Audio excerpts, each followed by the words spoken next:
we all have knowledge, says St. Paul. Yes, that is so.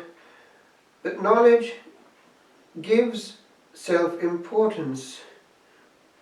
It is love that makes the building grow.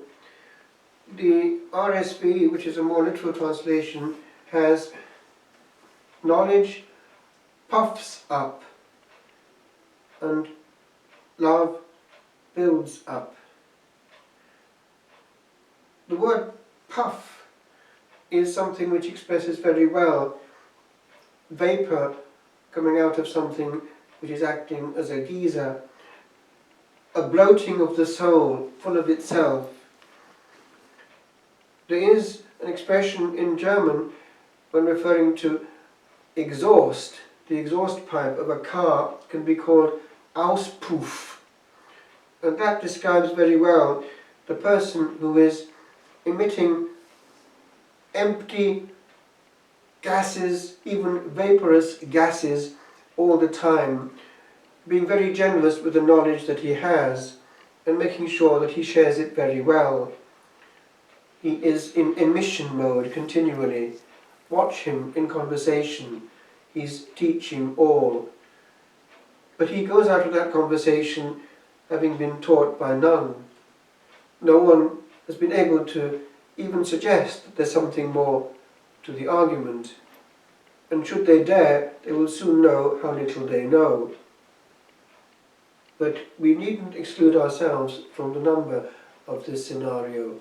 Is it not true that we're fairly keen on our own ideas?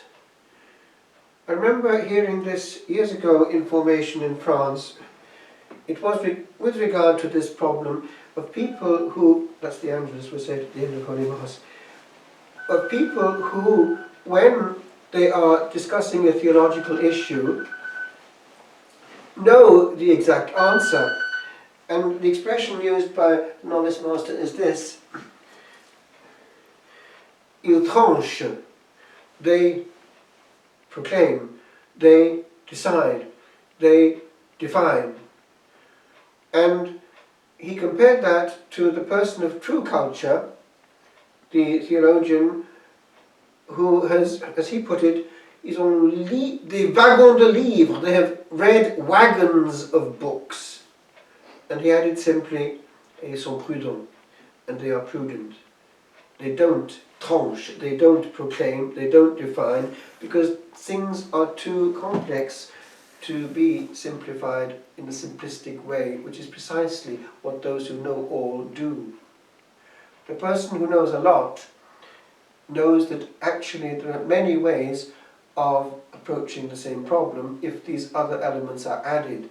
And the person who doesn't read all or doesn't hear all doesn't know of all that plethora of hidden arguments involved.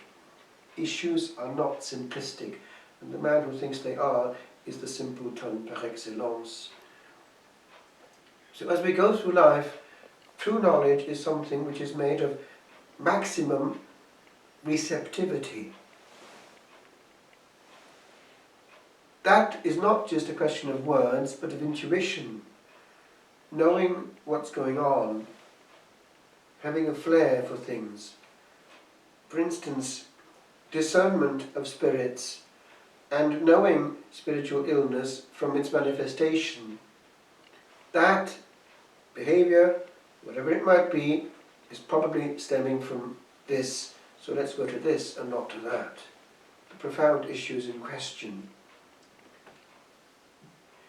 With regard to what the Lord is warning about, it is, in a sense, the culmination of the equivalent of what we find in the Sermon on the Mount. This is Luke, of the heroic nature of the Christian living of the law. In Matthew, it's all in parallel. You have heard it said by them of old, but I say to you, and he gives the fulfillment, the plenitude, the meaning deeper of the law. And here we have one after another heroic modes of acting which are very much in juxtaposition to what they've been understanding as the necessary accomplishment of the Lord hitherto. if you love those who love you, what thanks can you expect? And then he goes on to give indications of what that might mean. We find some of them in St. Matthew.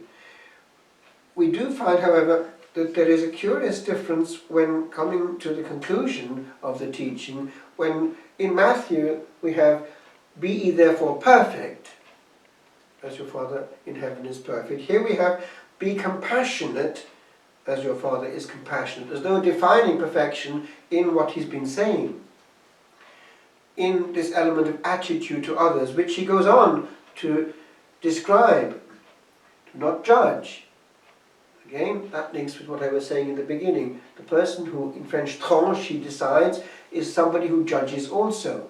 He knows a lot, enough to judge. In French, there's a saying, to know everything is to pardon everything. Tout savoir, c'est tout pardonner. Because, knowing all the elements, one sees where the person is coming from. The person who sees only the manifestation isn't going deep enough. And then he goes on,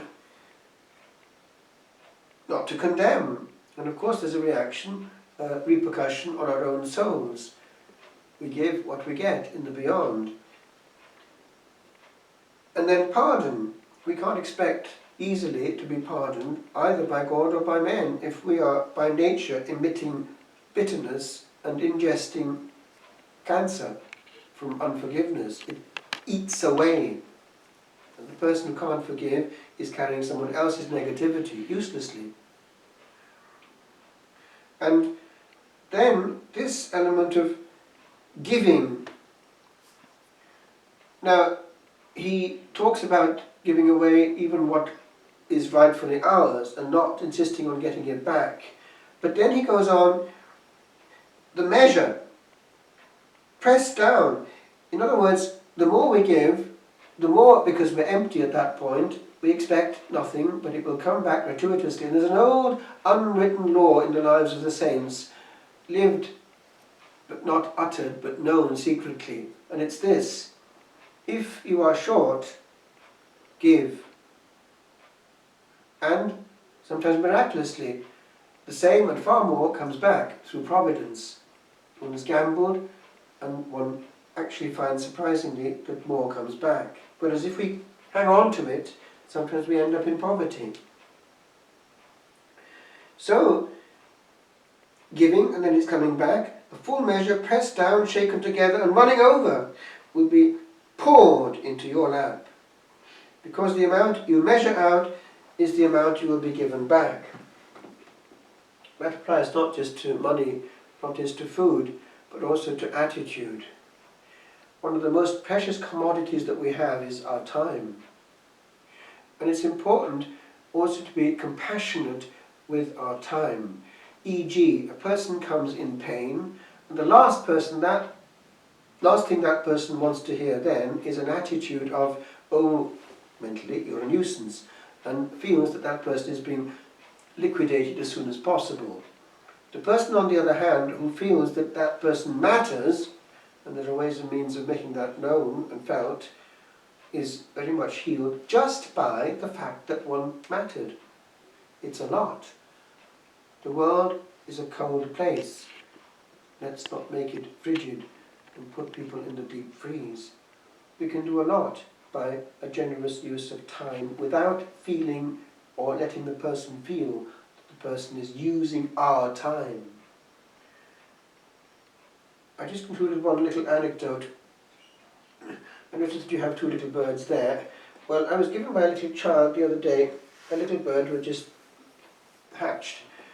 And I noticed that because it had only known human beings, it was very much attached to me. But I did learn a lot. Eventually I had to give it back because, like I say, I wasn't going to be able to handle it because it was all the time on my shoulder, all the time.